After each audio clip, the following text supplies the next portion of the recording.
뉴스의 깊이를 더하는 시간입니다. 뉴스 더하기 김현수입니다.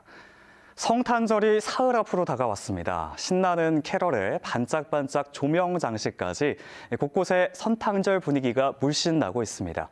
가족들과 또 가까운 사람들과 행복한 시간 계획한 분들도 많을 텐데요.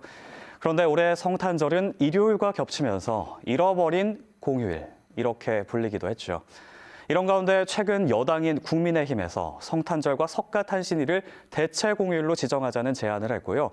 하루 만에 정부가 긍정적인 반응을 보이면서 내년부터는 성탄절과 석가탄신일이 주말일 경우 다음 평일이 대체 공휴일로 될 가능성이 큽니다. 다가오는 성탄절에는 적용되지 않지만 내년 석가탄신일엔 처음 적용될 전망인데요. 국민들의 휴식권을 보장할 수 있고 내수 진작 효과도 뚜렷하다는 게 국민의힘 측의 설명입니다. 우리나라에서 대체 공휴일의 역사는 1959년까지 거슬러 갑니다.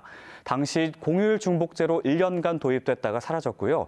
1989년에도 이길 휴무제로 같은 제도가 도입되기도 했지만 이듬해 폐지됐습니다. 박근혜 정부 때인 2013년이 돼서야 지금과 같은 대체 공휴일이 처음 시작된 건데요. 당시 재계를 중심으로 한 반대에 부딪히면서 난항을 겪다가 설과 추석 그리고 어린이날로 한정해 시행하기로 결정됐죠. 그리고 문재인 정부 때인 지난해 국경일인 3.1절과 광복절, 개천절, 한글날까지 대체 공휴일 적용이 확대됐습니다. 그런데 이 당시 국민의힘이 보여줬던 태도가 최근 재조명되면서 일각에서 비판의 목소리가 나오고 있는데요. 국민의힘이 야당이었던 지난해에는 대체 공휴일 확대를 반대했기 때문입니다. 관련 법을 가결한 국회 행안위 회의에서 국민의힘 의원들이 집단 퇴장하기도 했는데요.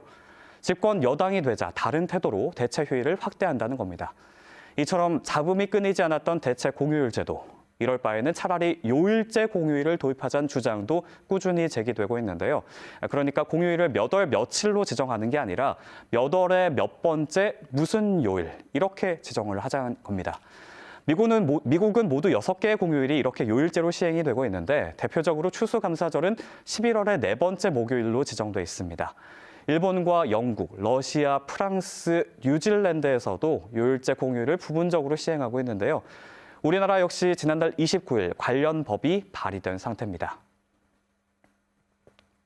내년 같은 데 보니까 이제 하루 정도가 늘어나는 것 같아요. 전체적인 경기 진작에 막 그 정도는 아주 크진 않겠지만 어느 정도는 좀 영향이 미칠 수 있을 거다. 요일제 같은 경우도 국민적인 공감대를 또 만들어내는 어떤 그런 과제가 있다고 봅니다.